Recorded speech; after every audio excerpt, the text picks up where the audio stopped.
Pag-usapan natin ang nalalapit na confirmation of charges hearing ni dating Pangulong Rodrigo Duterte kasama si ACT Teachers Party List Representative Antonio Tino. Magandang gabi po at welcome sa Arangkada Balita. Ay, magandang gabi po sa inyo at salamat po.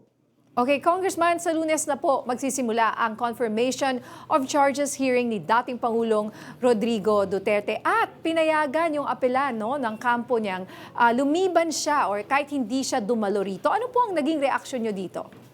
Bagong kapapasok lang na balita. Well, of course, mas dapat na makita ng mundo, ng buong mundo, lalo na ng mga Pilipino, lalo na ng mga pamilya ng mga biktima, si Pangulong Duterte para nakaharap talaga siya sa kanyang mga kasong sinampas sa kanya bilang bahagi ng proseso ng hustisya. Unfortunately, pumasok na ngayon ng balita na ito na pinahintulutang hindi siya maging present.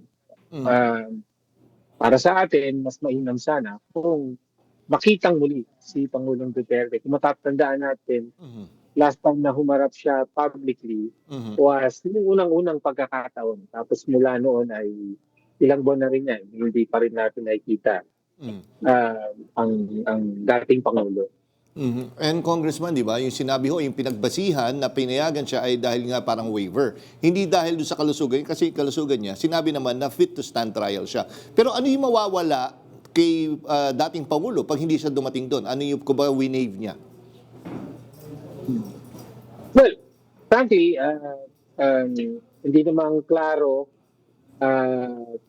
kung ano talaga ang magiging mga pagkakataon ngayon. I suppose mawawalan siya ng pagkakataon to directly respond dun sa mga kasong isasampa sa kanya, the charges na isasampa sa kanya. Pero mukhang inaalaw ng proseso ng ICI na hindi siya personal na sumagot kung kinakailangan dito. Oo, at yun nga rin po, di ba sinabi ng ICC prosecutors na bukod sa walang planong dumalo ang dating Pangulo sa hearing, mukhang hindi rin daw ito dadalo kahit video conference, di ba? At sinabi nilang kawalang respeto raw ito sa korte. At sa tingin niyo po ba, paano ito makakaapekto sa mga pagdinig? Well, I'm sure if it's allowed by the court itself, ay hindi maapektuhan yung proseso mismo. No? Siguro sa kampo ni Pangulong Duterte, obviously, tingin niya isang political statement ito. As much as possible, hindi siya lalahok o hindi siya magiging cooperative sa proceeding. Pero nevertheless, para sa atin, sa kabuuan, ay mahalaga at importante na sumusulong na ang trial sa ICI dahil tanging dito lamang, ito lamang ang venue para talaga makamit ang hustisya ng mga kababayan nating, libo-libong kababayan natin na biktima ng kanyang peking drug war. At ito nga po, huling tanong lang po mula sa akin, nagdeklara na po si VP Sara na tatakbo siya sa pagkapangulo sa 2028. Tingin niyo may magiging epekto pa itong nakatakdang ICC trial ng kanyang ama sa kanyang pagdeklara bilang candidate? Kumbaga magkakaroon kaya ng simpatsya towards kay VP Sara? Well, I'm sure kalkulado talaga yung timing ng announcement niya. Both talagang inanunsyo ito bago nitong confirmation of charges hearing na nagpapatungkol sa ama at saka yung simula ng impeachment proceedings ni Vice President Sara Duterte mismo. So, ang gusto gawin ni Vice President Duterte ay protektahan yung Duterte brand.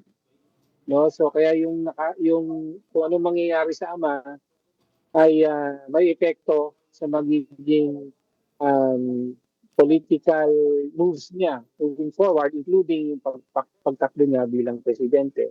So yes, definitely kasama sa kanyang kalkulasyon yung tangka na makakuha ng mag-generate ng simpatya kung ano man ang mangyari sa kaso ng kanyang ama. On the other hand, kung magtuloy-tuloy ang kaso at lumabas talaga ang ebidensya ng guilt ni Pangulong Duterte dito sa crimes against humanity, tandaan natin, nakasakdal siya sa ICC para sa mga pinakamasahol na krimen, no, yung crimes against humanity. So, magkakaroon din ng epekto sa kanya yon. No? Hindi necessarily sympathy, kung hindi maaaring makabawas sa popularidad o standing niya kung lalantad ng buo ang tindi at pagkagrabe at guilt, no, ng dating Pangulo sa mga krimen ng pagpatay sa mga kapwa niya Pilipino. Alright. Maraming salamat po, Congressman Tino.